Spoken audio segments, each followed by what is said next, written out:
I would like to show you some cool things in vr.vex.com. So this is Vex Robotics Virtual Robot.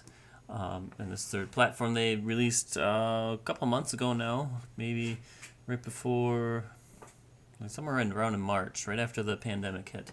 And they released an update recently. They didn't really make too many announcements about it, so don't know if many of you know about it yet, but they included a new map, the Coral Reef Cleanup, and it's got some cool features on here. Let's just expand this for a second. We can get a better look at it.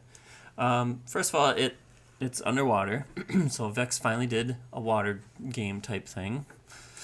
Second of all, it's got a little battery on it, and it says trash collected. So as you can probably see, just by looking at this a little bit, there is some garbage. It looks like it's on the ocean floor, and your challenge here is to clean up as much of this garbage as you can before your battery runs out. So when I hit play here, first thing you notice that this battery starts to go down. And as this battery goes down, you're supposed to be collecting this garbage, and you'll see that more garbage appears as time goes on. And so you want to use your robot and the sensors on it to collect as much garbage as possible before your battery runs out. Alright, so I just want to show you two different ways to do this. One was pretty easy, and the other was a little more complex, but nothing too out of the ordinary. So played around with it for quite a while and realized that unlike in the real world, driving slower isn't going to give you a better time or anything like that. So I maxed out the turn and drive velocity right away to help me move as fast as possible and collect as much as possible. Now obviously in the real world this would drain your battery faster, but this being a virtual robot, it did not affect how much I collected. Actually, it did affect it. It maximized the amount that I could collect. Turning as fast as possible and driving as fast as possible. Alright, so first thing I did is I want to use the sensors on here. So I looked at, okay, I've got this forward sensor, the front sensor here. It detects how far away things are or if anything is in front of it, basically. And what was really neat about this is that an object way out here is considered to be an object found. Anything that's outside of this middle sandy area, it does not detect. So it only detects the garbage. This is what's really nice about the virtual robot, is that it only detects what it needs to detect. All the background stuff is kind of invisible to it, it makes for a lot easier to run this program to have your robot do what you need it to do. So started out with a while command.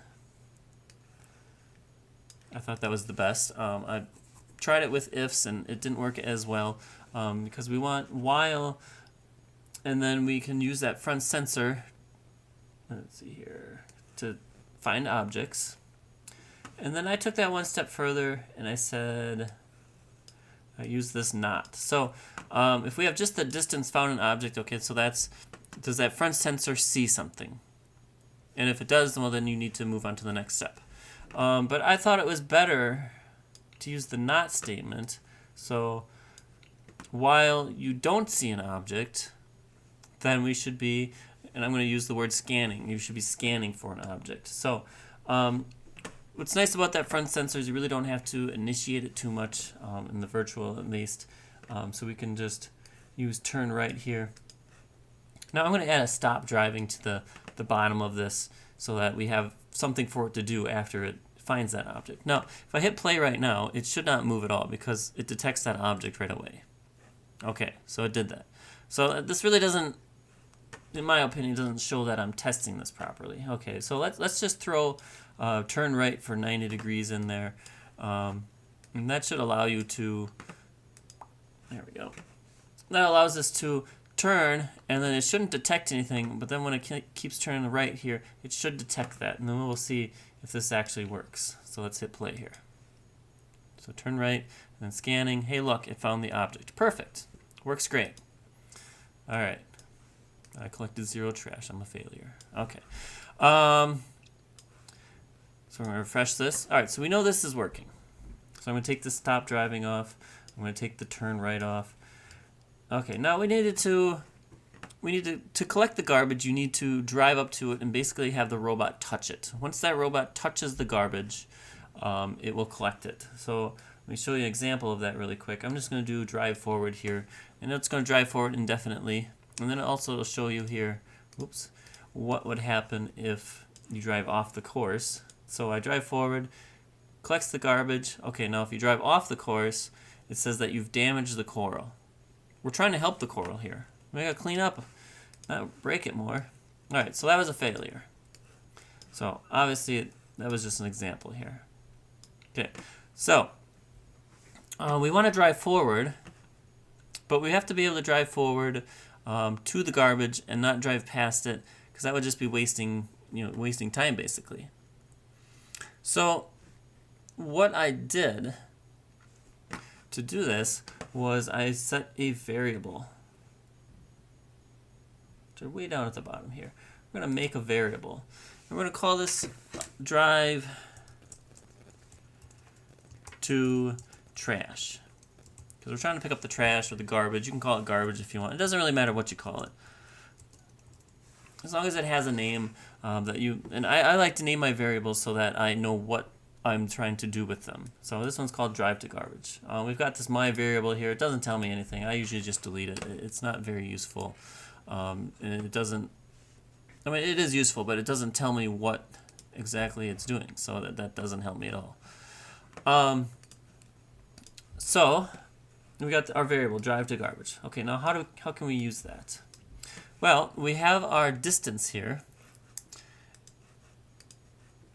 and we can use that distance to set this variable to a certain amount. So we grab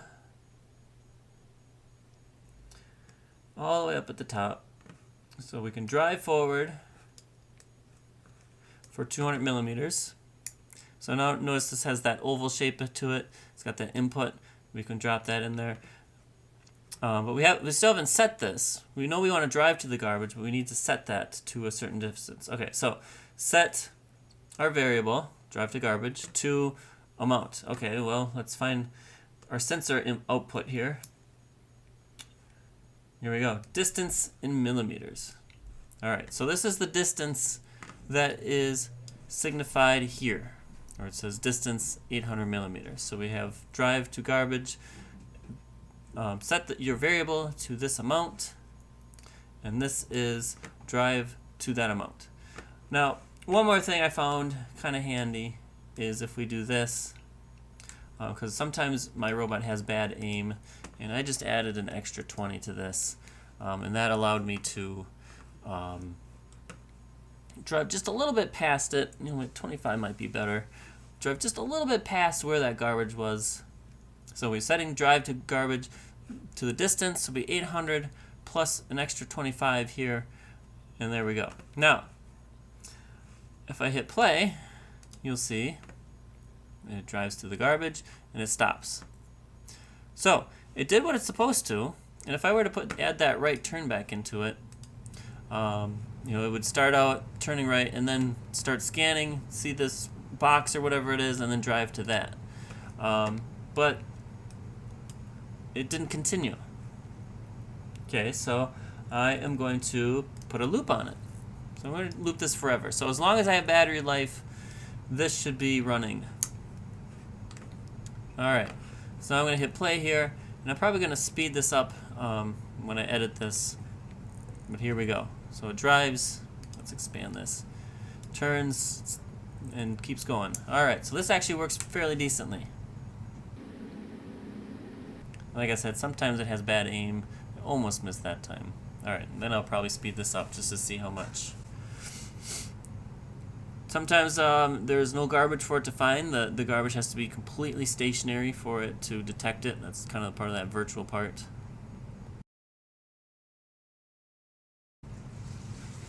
Alright, so I got 41 kilograms of trash here. That's not bad. I've done better, but that's not bad. So with this program, the most I've gotten, I think, was 45. And like I said, some of this is luck. depending on where the garbage lands and which way your robot's facing. Well, luck isn't always good enough for me. I like to make it a little better. We can make this better. So right now we have our robot, and it sometimes doesn't use the most efficient path. So I asked myself, okay, how can we make this a bit more efficient? So, if you're in a class and you were given an assignment just to pick up as much garbage as you can, this will probably do it for you. This will get you to pass the assignment, but nothing special. But if you really want to impress someone and make your robot a bit smarter, I'm going to use my air quotes, smarter, you can add some more stuff to this to make it better. So again, I'm going to start with the forever loop because I know already that there's going to be more than one piece of garbage I'm going to pick up, and we need to keep going for it, keep going until that battery runs out. So we're going to just drop that forever loop in there. And then I'm going to actually drop my while back in here because I know I'm going to be scanning for it still. And we just need to, continuously scan for it. If there's nothing seen, we got to find it. Okay. Then I'm going to, and yes, I'm looking at notes here because, again, this is kind of a complex program here. Same as before. I'm just going to duplicate this. Whoops, not disable. Duplicate. I can read, don't worry. And there we go. Okay, we're going to duplicate this. I'm going to put this one back where I got it. I'm going to put this in here. So, same as before. We're going to be, when there's no object found, we're going to be doing that scanning. So I'm just going to drop the turn right in there again. Yep. And I'm sorry, my mouse is super sensitive to scrolling. And then I'm going to, here's where I'm going to do something a little different.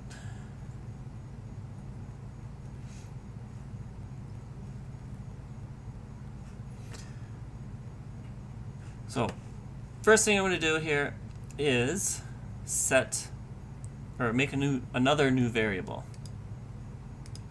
So, I'm going to do drive to garbage 2.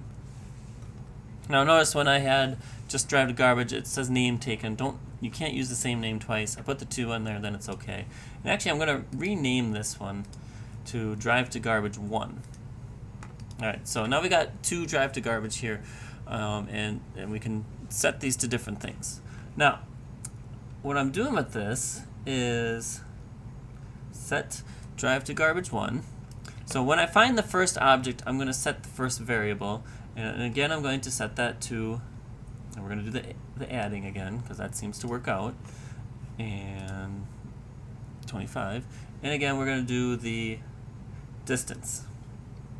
All right, now here's where things get a lot different. So I've got my set to drive to the garbage. I'm actually going to tell it to continue scanning a little bit. Now, if I were to say, just to detect the garbage again, use that distance sensor, see if it found an object, it's going to find an object immediately because it's still facing the same thing. So we're actually going to force it to turn right for 15 degrees. And I found that this was a good angle to kind of get away from one piece of garbage and then look for the next one. So we're turning right, and then we're going to duplicate this again. And we got all this extra stuff on here. That's actually okay.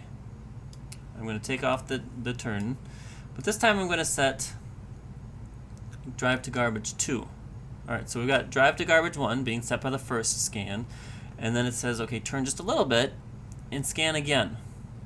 Unless you see an object, then then you're done.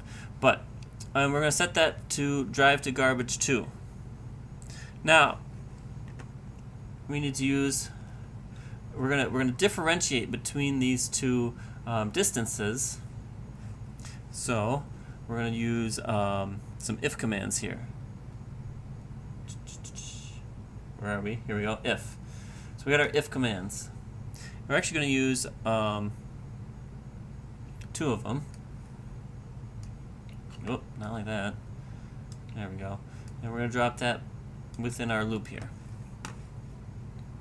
So, we're going to get some comparison symbols here down in our operators.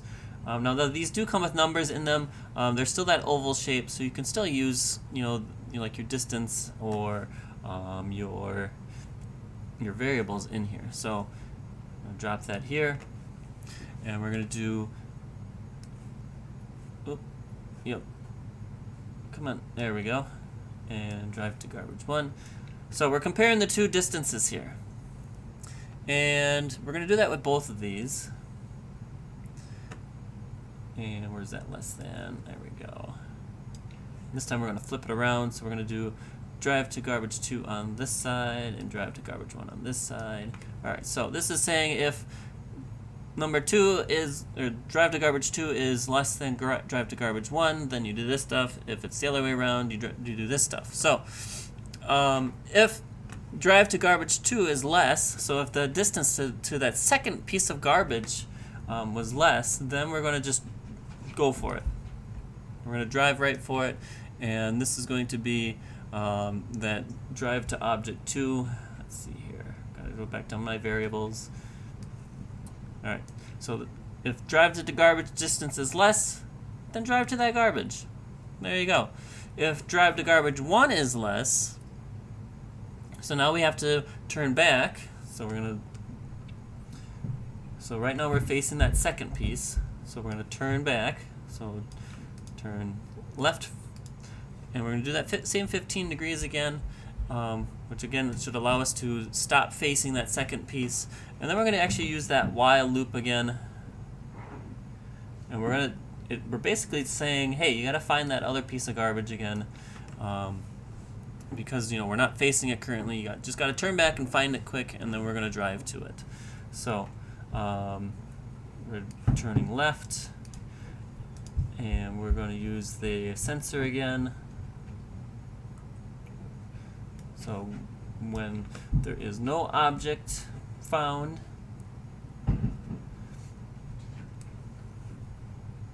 then we're turning left until it finds it, and then we're going to again drive forward outside of that while loop for that drive to distance 1, or drive to garbage 1. Alright, so one last time here, let's run through this, and then I'll show you how well it works. And then I'll show you the secret to getting the high score. So, we're scanning for garbage. If there's no object found, you turn right.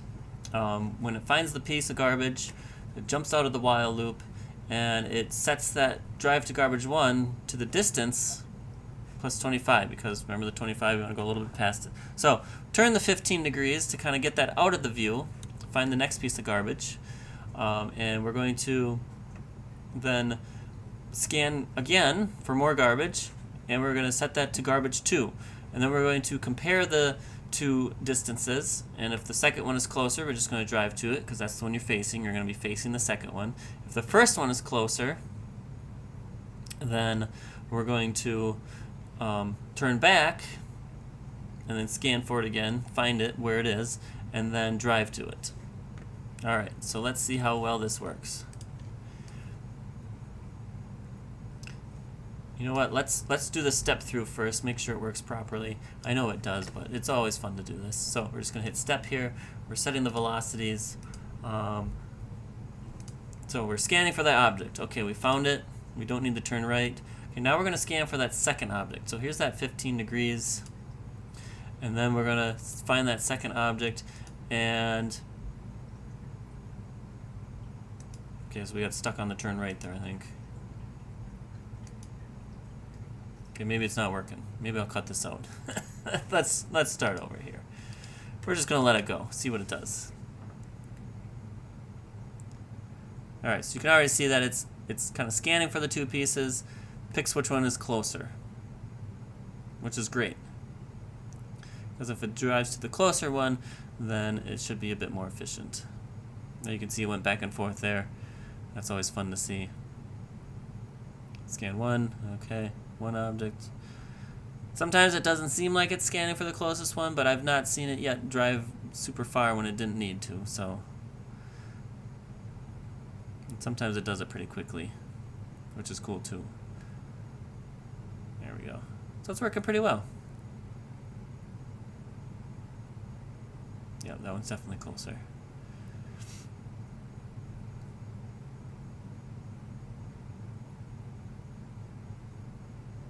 So usually it goes to the closest, and it does pretty well. Alright, we're almost done here. And then I'm going to show you the kind of the secret to this. I figured this out when I noticed that sometimes that there wasn't much garbage on the playing field. I was like, well, how can we make that more efficient? And I found out that if you wait for more people to litter their garbage, you actually can get more, which I think is kind of weird. But so we're basically saying we should wait to clean up the oceans until they're so bad that you can just clean it all up at once. I don't know. I'm joking, of course. So I put a weight in here. Just drop a weight, and I did, I think, 20 seconds. Now it gets, or you can probably bump it up to 30 if you want. It gets a little boring waiting for things to happen, but I'll probably fast forward through this. We're just waiting.